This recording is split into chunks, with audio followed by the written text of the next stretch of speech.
Hi everyone, welcome back to my channel. So this is my first video of the year 2023. Over the holiday season, I think I've been working quite hard.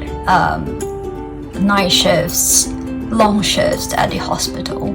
So I was like on a stretch of night shifts in the hospital before Christmas, and I was working on Christmas Day. Then over the New Year's weekend for 1st of January, I was on night shifts again. So it took me a while before I have the chance to try to create something for this channel again. So yeah, it's nice to be back and try to create something different. So for this video, I would like to just talk about a few things that I noticed. The first thing I noticed is that the way we greet each other here in the UK is quite different. I'm not saying that it's the same for the whole of the UK, the way we greet each other, but I'm saying that it's probably quite a generalized way of how we would greet each other here. So you will be like saying, "Hey, you alright? Yeah, you." How we greet each other. That's how we say hi to each other here. But when I first came here, I didn't understand that. So I was like, okay, am I alright? I don't know. So I sometimes I don't know how to respond to that in the beginning because I don't know what they are trying to say to me. I didn't know that it was a greeting. So sometimes I'll be like, yeah, hi, and I don't say anything else. So but now I know it's a greeting and I'm used to it, and sometimes I do the same. The other way that they would sometimes greet each other is sometimes they'll be like, "Hey, you okay?" or something like that. So two different ways that they would say hi to each other would be like, "Hey, you alright? Hey, you okay?" That kind of thing. And how you respond to it, it's I think there's no hard and fast rule. So it could be like "Yeah, you, yeah, how are you?" or something like that. But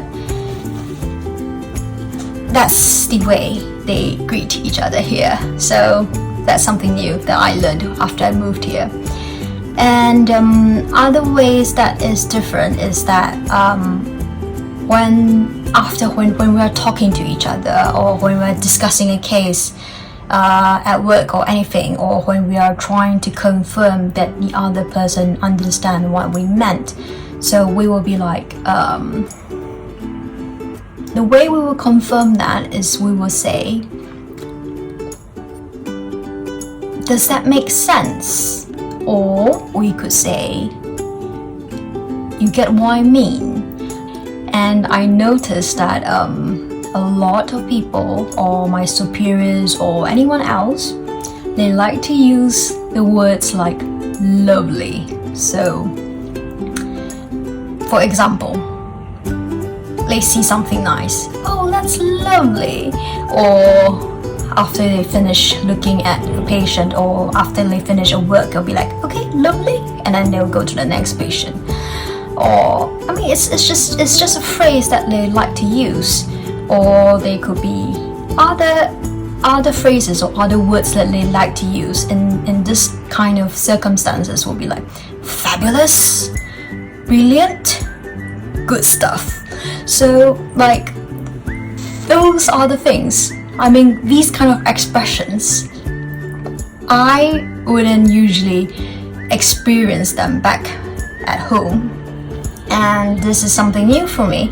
And this kind of positive energy of nice, strong words like this: lovely, fabulous, brilliant, good stuff.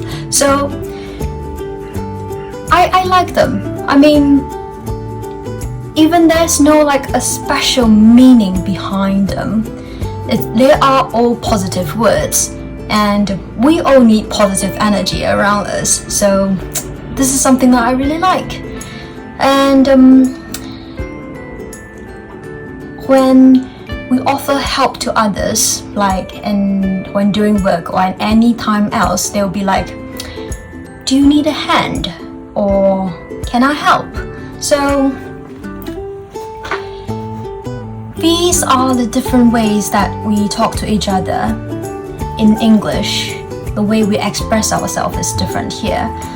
So another thing that I noticed that was different is that there is usually a lot more small talk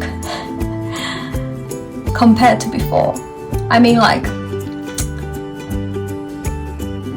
from my previous society experience, there is no focus on small talk.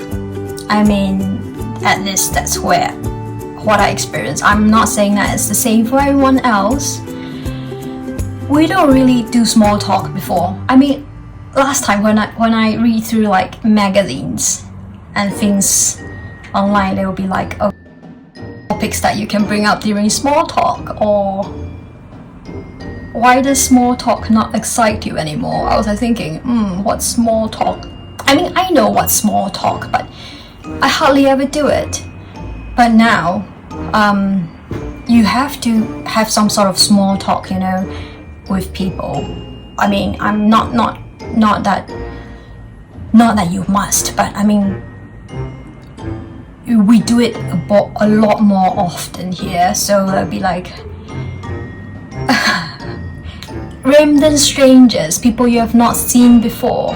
Like maybe I met somebody at work whom I've never worked with, and they'll be like, hey, how are you? How's it going? Or they'll be like, it's so sunny today. Or they'll be like, the weather is horrible today. It's so wet out there. So these are all small talks. So like talking about the weather, asking how you are. It's just like ways of interacting with each other, even though the conversation might be meaningless in the end. But yeah, more small talk. So I have to get used to that as well. So to tell you the truth, when that happens, I do sometimes get quite awkward because I don't know what to say. But I mean, I'm getting there, I think. So that's the other thing that I found different when I came here. Another thing is they like to say they're very polite. They are so polite sometimes that yes, generally, mostly everybody is very, very polite. But sometimes you do, and you can sense some like passive aggressiveness or sarcasm in their good manners. So usually everything is lovely.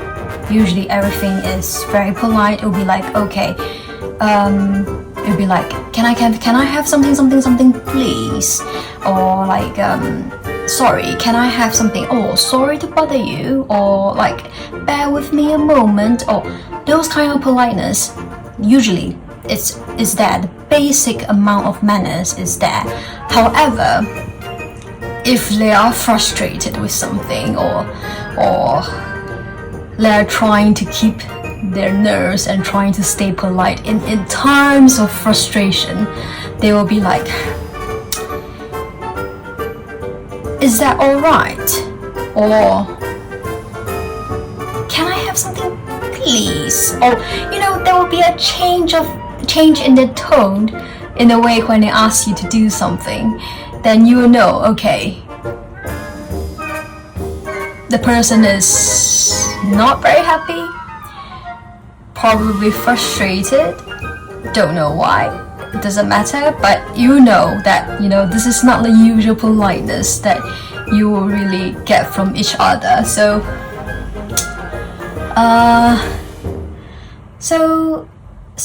when I first came here, of course there was a struggle in between, like how I should communicate with people around me, whether it's my colleagues or friends or my superiors, everywhere. So I would say that English is my first language because I'm the most fluent in English. I write and speak the best in English, and I read English the best, and I was brought up in English school. Then perhaps the next language that I know best is probably Mandarin. But I would say my English is definitely better than Mandarin. So when I first came here, I struggled to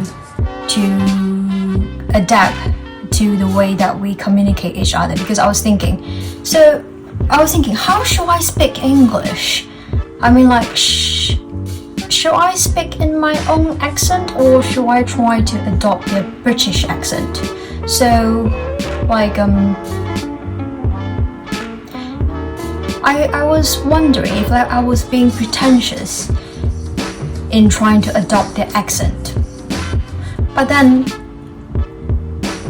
that idea and that worry just stuck to me for quite a bit, because I was thinking, am I trying too hard, or what should I do? So then one day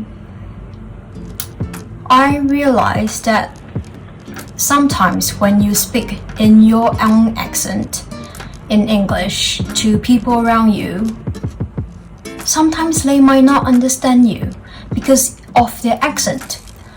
So, I mean, because of your own accent, we are all speaking the same language, which is English, but because of the accent, sometimes we don't understand each other as well as if we could understand each other if we all speak in the same accent.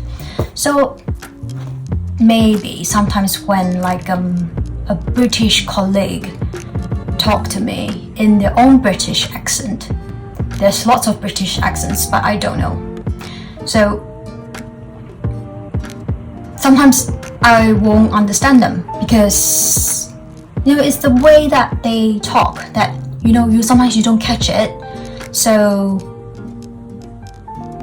you struggle to understand what they say or what word they are trying to tell you.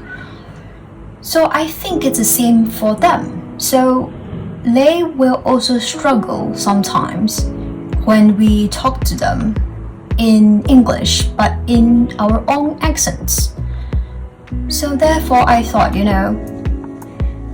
it's not about whether you are being pretentious or whether you are trying to be something else or you have this imposter syndrome or whatever. It's more about trying to communicate with each other in the most effective way. So I try to speak in an accent which British people and which my patients, which people around me will understand better. That way, less miscommunications, more understanding. And I think it's as simple as that. I mean, there's no need to keep struggling and thinking about, okay, what should I do? And will I be judged for being judged for doing this? Will I be judged for doing this? So sometimes when you think too much, then you will start to struggle about what you should do, what you shouldn't do. I think probably, yes, you can think about it, but you have to also think about what exactly that you would want and what is the end point of what you want for yourself. So so I've been here for a while now, and so far I am really enjoying it. despite all the struggles of adapting to a new culture, a new country, a new place, new colleagues, new friends, new superiors, everything is new to me. So, I mean, it's a pathway that I chose myself, and hopefully I will be able to experience things and find what I am looking for within myself along the way. So this is just a random rambling about what I found different and things that I experienced that are different in the UK after I came here and moved here last year. So thank you so much for watching, and please subscribe to my channel. See you next time. Bye bye.